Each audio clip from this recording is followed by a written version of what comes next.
McHardy 3.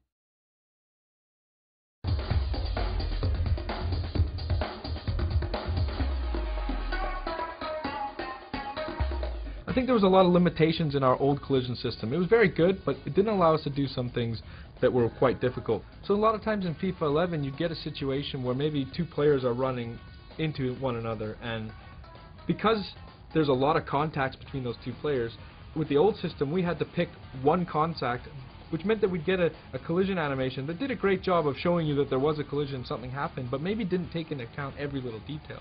With this year's engine, what you see is when those two players come together, we're resolving for every single collision that happens, and we're really able to preserve the momentum a lot better in the interactions between players.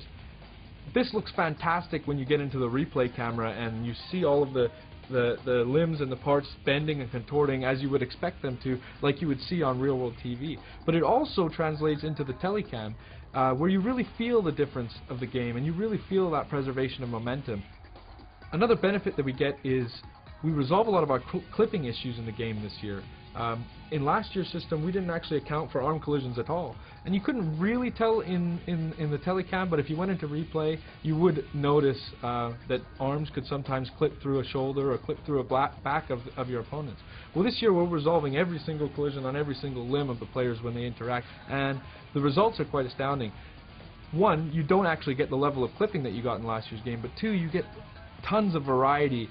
You don't get these robotic animations in jostling and shielding. You get more of a tussle between the players and a fight for possession that feels more realistic, feels like things that you might see on TV.